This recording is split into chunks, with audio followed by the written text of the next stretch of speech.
Yo, what's up guys? It's Noah here. And in today's video, we're going to be breaking down the NBA slate on Draftkings and Yahoo for Thursday, December the 16th. We once again have another, short Thursday slate. We had a big Wednesday slate, 11 gamer. Just got a little 4 gamer today.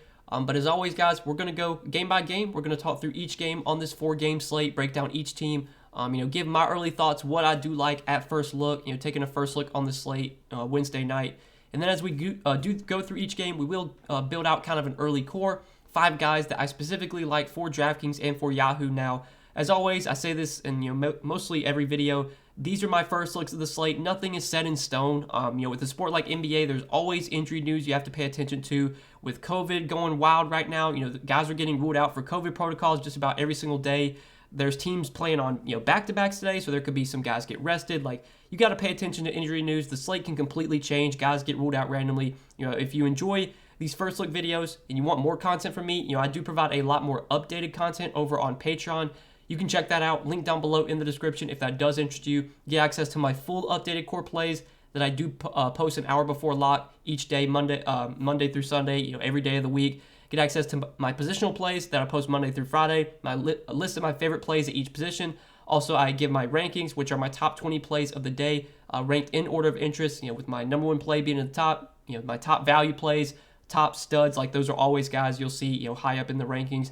And then I also give out some of my favorite picks each day on Prize Picks. That's another bonus you get, being a Patreon member. I share some of my favorite picks each day on Prize Picks. And for those of you that actually tuned into my stream on Wednesday night, so I do stream Monday through Friday on my YouTube channel an hour before lock.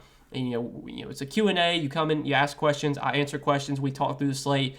But there's always, sometimes there'll be days where news hits during the stream. And this was a day where we did have some news hit while I was streaming. We got news that Chris Middleton was out. Chris Middleton was questionable Wednesday. I thought he was going to play. Once he got ruled out, though, I went over to Prize Picks and actually made an entry on stream. So I'm going to pull this on stream real quick, show you guys. So this is the entry that I made, and I gave out, basically let everyone tell that I wanted to. So I took the overs on Drew Holiday and Bobby Portis. I really like their fantasy point overs. Once we got the news that Chris Middleton was out, obviously Giannis did not play either.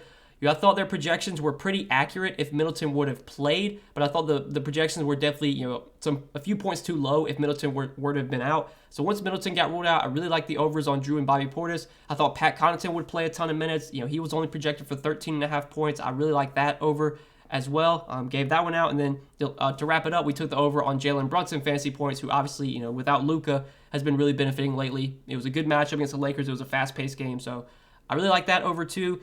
Gave out this 4-pick power play. I personally, I always put my money where my mouth is. I put $500 on it. I had a really good night, won 5K off this. I know a lot of you guys that were watching the stream tailed as well. So that's kind of one of the benefits, man. If you tune into the streams on my YouTube channel, sometimes we'll give out some entries. I'm not going to give out entries every day, but there will be days when news breaks, and I'll make a Prize Picks entry. As soon as that news breaks, and then I'll kind of share it with everyone. So definitely tune into the streams. We're always talking, basically the entire slate. We're talking Prize Picks. We're talking everything. Again, it's a Q&A. You come and ask questions, but it does pay to be in the stream. Hopefully, for those of you that did tune in on Wednesday, you were able to tail, make some money. And yeah, man, it's been a lot of fun. If you guys have not signed up for Prize Picks yet, and you would like to check them out. Again, they're more of a player prop-based DFS site, so you're picking the over or the under on players' projections. As you can see, they have point projection, rebounds, assists, 3-pointers made. You take the over or the under. They also have fantasy point projections as well. They usually will post those like early Thursday morning. So if you guys want to sign up for Prize Picks, you want to check them out, use code NOAH, and they will match your first deposit when you do sign up.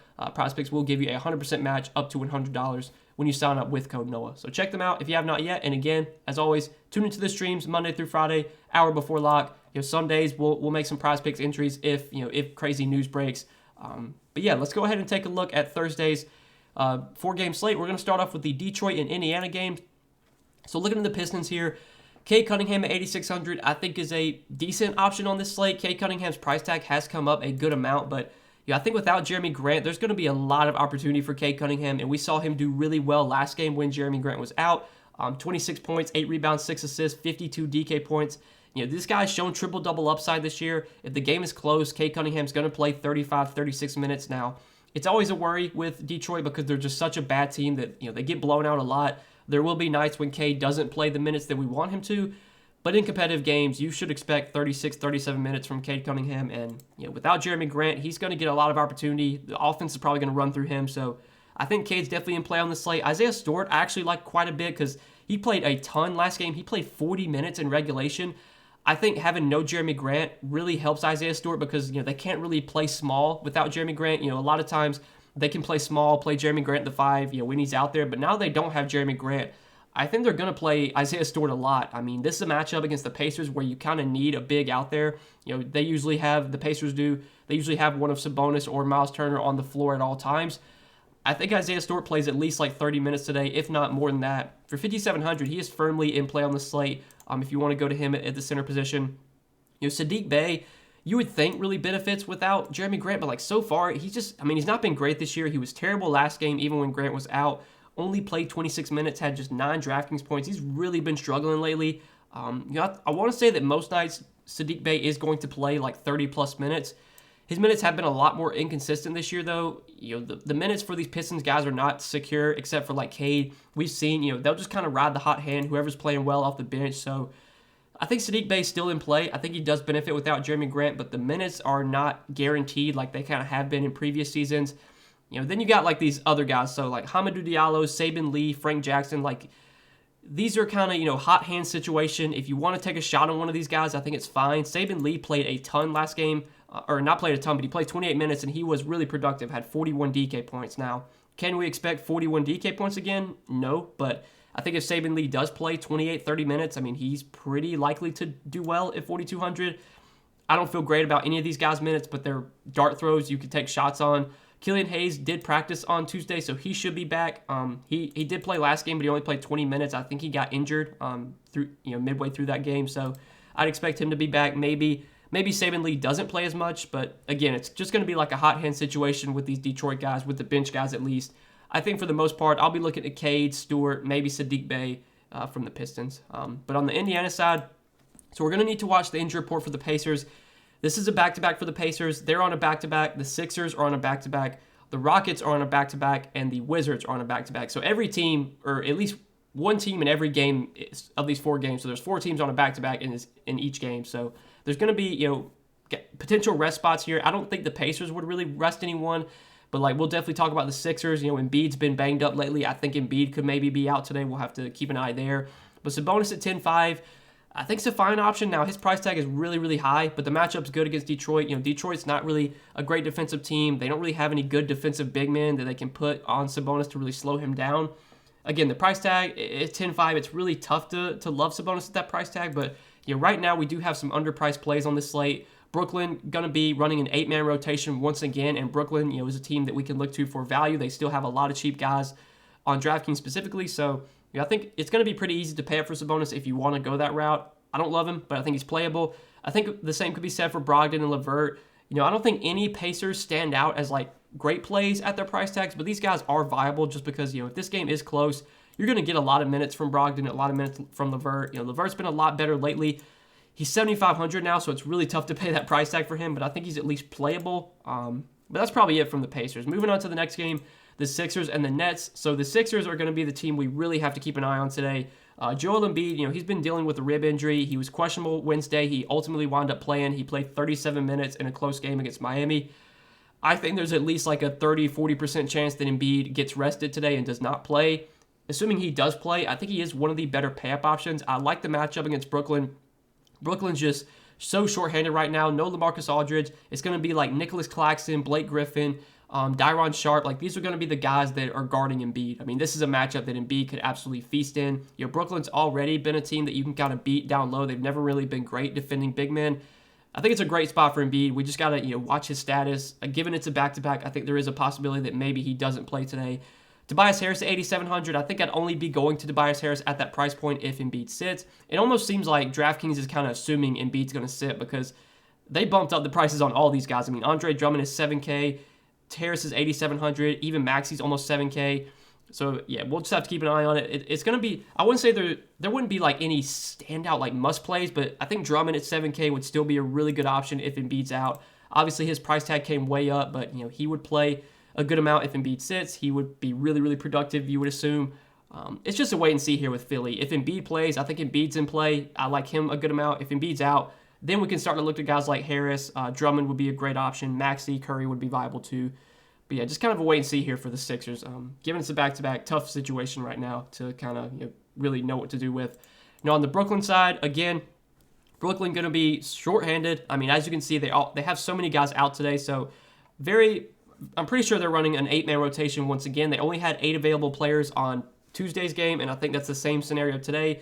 Their 8 available players will be Kevin Durant, Patty Mills, Blake Griffin, Cam Thomas, David Duke Jr., Edwards, Claxton, and Sharp. Those are going to be the 8 players that Brooklyn has. I don't think they called anybody up from the G League or anything, so 8-man rotation for Brooklyn. No Harden, obviously. Kevin Durant, 12,300. He's expensive, but my God, Kevin Durant's still a great play today. We saw what he did last game with Harden out. It went to overtime, so obviously he benefited in that scenario, but still played 43 minutes in regulation.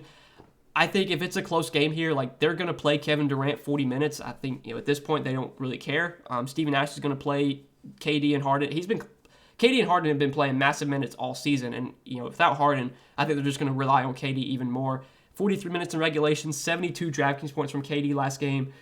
He's a great play today. He's the top pay-up option by far. Even though his price tag went up, I still think KD's the best pay-up option on the slate. I think on Yahoo, $52, he looks great over there as well. Now, Patty Mills at $6,600, I'm not as high on. Now, he did have a great game, went for 42 DK points. He kind of started off a little slow. He got really hot in the fourth quarter, had a big fourth quarter. $6,600 is a lot to pay for Patty Mills, especially because of how scoring dependent of a player he is. Like you saw last game, he only had 4 rebounds and 2 assists. He's going to have to shoot the ball really well to pay off this price tag. I think he will get a lot of shots up because obviously without all these guys for Brooklyn right now, Patty Mills is going to get opportunity and he's going to play a lot of minutes. But $6,600, he's priced where he should be, if not overpriced. On Yahoo, though, if you play over there, Patty Mills is $14. He's a standout value on Yahoo. I don't know why they didn't really price him up any, but yeah, love Patty Mills on Yahoo. I think Blake Griffin's a viable option too. Now, his price went up to $5K, but he did played 31 minutes in overtime, had 32 DK points. Blake Griffin, I think, is a pretty low upside player. I think the minutes will at least still be there because they don't have any other bodies. They only have 8 players available, but at $5K, I don't love Blake Griffin as much. I still think he's playable because they only have 8 players, but I think Blake Griffin's probably just a secondary option. I think the same could be said for Cam Thomas. Now, Cam Thomas was kind of the chalk bust of all the Brooklyn guys. He was actually really chalky. I liked him a lot for value. I thought he was going to play a ton off the bench, and he only played 22 minutes. He only had 8 DK points. The scenario isn't changing here. There's still only 8 available players for Brooklyn. Does Cam Thomas play 22 minutes again? Probably not. You would have to think he plays more. He's been a consistent part of their rotation all year. It was kind of weird that without Harden, without Javon Carter, without Bembry, that he only played 22 minutes. I think for this game, we do see Cam Thomas play more. I think he's a really good GPP play. Given that he busted last time, I think people are just not going to go there, and his price tag went up. So I still do like Cam Thomas at $4,700. I think he's a really good GPP play, but optimal plays, it's clear that David Duke Jr., Edwards, these are the guys that are going to project really well. David Duke Jr. played 38 minutes, and that was with him getting in foul trouble. He was really productive, had 40 DK points. We haven't really seen David Duke Jr. play much at all for Brooklyn this year, just 3 games. But I think in the past, in scenarios when he's gotten on the court, he has been a really productive player, and he showed that. Had 10 points, 13 rebounds, 3 assists, 2 blocks, 2 steals. He just stuffed the stat sheet. He's $4,200, probably going to play at least 25, 30 minutes. He's a top value play today. Still way too cheap on DraftKings. I like him a lot on both sites. You can definitely play him on Yahoo too. He's really cheap over there. Only coming in at $13. Another really strong value on Yahoo today. And then, I think it's Kessler Edwards. So he's 4K. He played 44 minutes off the bench. Now, I think Edwards' minutes are probably not as secure. I think there's a good chance that maybe Thomas plays more and then Edwards plays less. I could definitely see a scenario where Edwards plays 30 minutes today and then Thomas plays 32.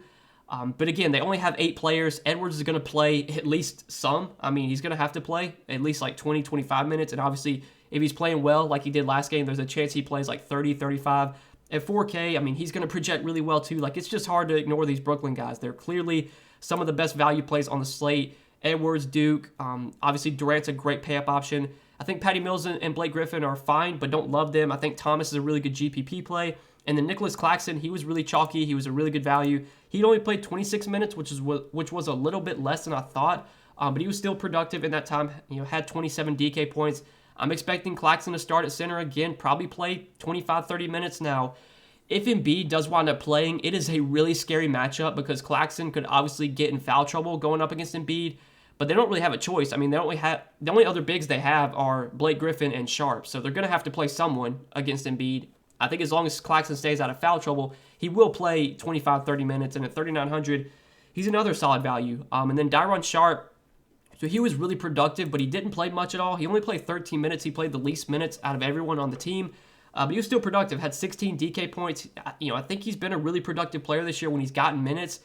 How much does he play here? I don't really know. I think for the most part, the big minutes are going to go to Blake Griffin and Claxton. But I think Sharp does play at least like 15 minutes.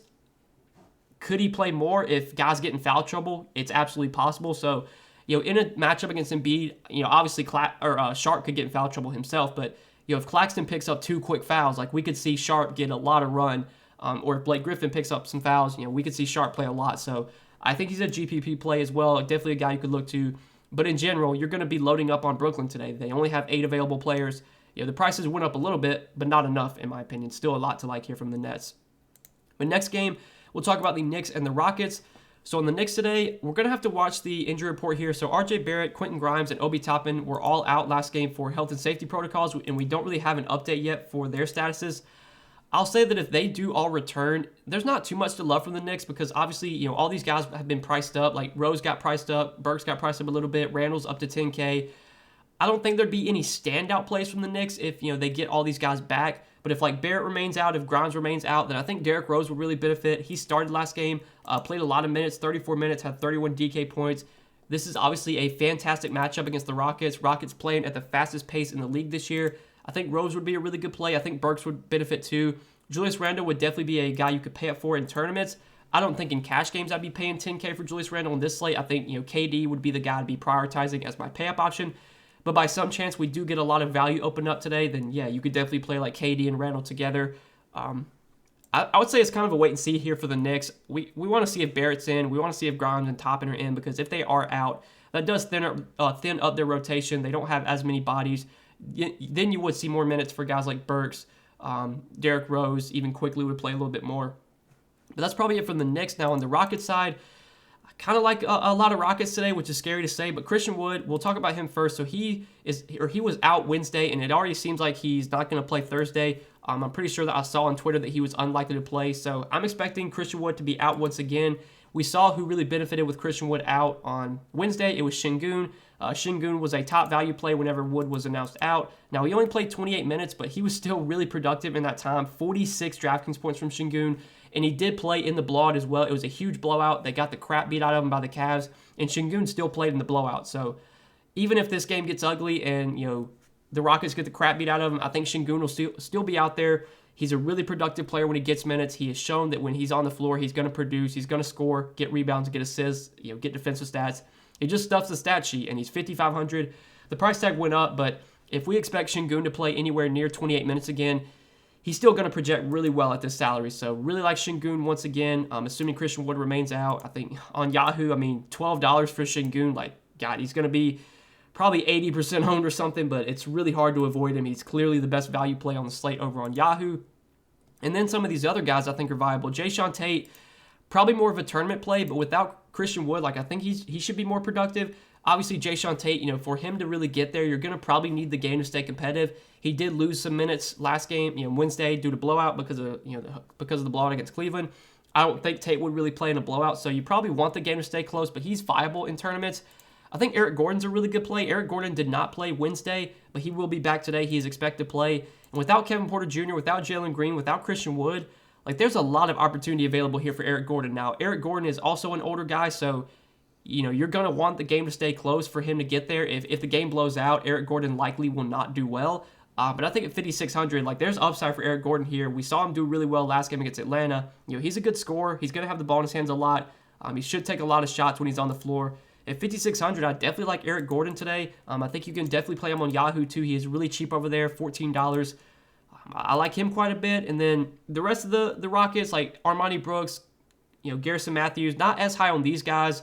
Daniel Tice should benefit without Christian Wood if he's out again. He played 18 minutes. He did start at center. I think Tice probably lost minutes due to blowout. I think he would have played more had the game stayed close.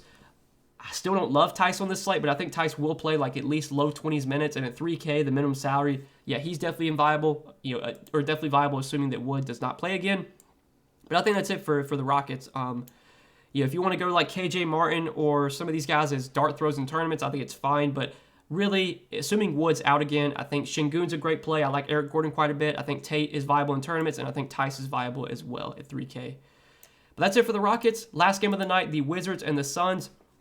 So in the Wizards today, Spencer Dinwiddie, he did play Wednesday, but this is a back-to-back for the Wizards, and Spencer Dinwiddie, I'm pretty sure, has rested on every back-to-back this year. So I think I already saw on Twitter earlier that he is not expected to play. So Dinwiddie should be out today, which definitely benefits Bradley Beal. It benefits Kuzma as well. I will say the matchup against Phoenix is not great. Phoenix has been one of the better defensive teams in the league this year. Bradley Beal's price also went up to 9K, but I think he is viable. I think that his upside is definitely higher with Dinwiddie off the floor. So if you want to go to Beal on the slate, I think it's fine. Same could be said for Kuzma. We've seen Kuzma have good games in the past whenever Dinwiddie's been out. I think one of these games, it was against Dallas. He had 40 DK points in 35 minutes. I know that Dinwiddie was out that game because I played Kuzma that day, and he did really well. I think at 6,100 without Dinwiddie, assuming he's out, Kuzma would be fine. I think he'd be a viable play as well. The rest of the Wizards, though, like, Harrell and Gafford, the roulette there, I don't really want to be going to on this slate. Gafford did get injured keep an eye on this. So Gafford did get injured Wednesday against the Kings, but I think he did return. I should have pulled this up, but I'm pretty sure Gafford came back. Now, if Gafford got injured and did not return, then yeah, we would definitely need to keep an eye on this. So Gafford played 22 minutes, so he came back in. He did get injured though Wednesday, and he was able to play through it, but keep an eye on it given it's back-to-back. If they do rest Gafford here, or if Gafford sits, Montrezl Harrell at 5,300 would be a top play today for sure. And then like Denny Avdia, now that Kuzma's back, don't really want to go there. Obviously, like without Dinwiddie, if he's out, we'll probably see either Aaron Holiday or Raul Neto start. Whichever one starts, I think is fine, but neither one offer much upside. It's really just Beal, Kuzma, and then if Gafford winds up sitting, since it's a back-to-back and he got injured Wednesday, you could obviously look to Harrell, who would be a great play too. But that's it for the Wizards. We can move on to the Sun side. And looking at Phoenix here, for this team, I think today their pricing is pretty accurate. All these guys have been priced up a lot. Like Chris Paul's almost 10K now. DeAndre Ayton's almost 9K. I think these guys have upside, but it's really tough to consider them, great plays at these price tags. Chris Paul finally, though, did have a great game last game against Portland. I've been saying it that at some point with Devin Booker out, we were going to see a big game from Chris Paul, and it finally happened. 61 DK points in 41 minutes in that overtime game. At 9,700, though, it's really tough to consider Chris Paul a great play today at his price tag. I think he's just more of a tournament play. I think the same could be said for Ayton. The rest of the Phoenix guys, I'm not really that high on. They're all priced where they should be, if not overpriced. So I'll be honest, the Suns are not a team I love today. I think they're kind of you got some tournament plays here, but for the most part, you're overpaying for everyone on Phoenix on this slate. I'll say that. But yeah, guys, that's it for this little 4-game Thursday slate. Again, I hope you guys did enjoy the video. I appreciate you watching. If you did enjoy, please do hit the like button down below. As always, guys, hit the subscribe button as well if you have not yet. And check out the sponsor of the video. Go sign up for PrizePicks. As we mentioned earlier, PrizePicks, they are the sponsor of this video. We gave out that 4-pick power in the stream on Wednesday. Hopefully you guys were able to tell. If you did, should have won some good money, 10 extra money. I put $500 on it, was able to win 5K. I don't give out entries every single day during the streams, but there will be days when crazy news hits, and we'll make an entry real quick, and I'll share it with everyone. So it's always beneficial to tune into the streams an hour before lock on my YouTube channel. Make sure you're checking those out. Make sure if you would like as well, you can check out the Patreon content. I do provide a lot more additional stuff over there. I give out some of my favorite picks each day for PrizePicks for Patreon members. I also give out updated DFS content on Patreon too. So check all that out. Link down below in the description. But that's it for this video, guys. Best of luck on this 4-game slate, and we will see you in the next one. Good luck, guys. Peace.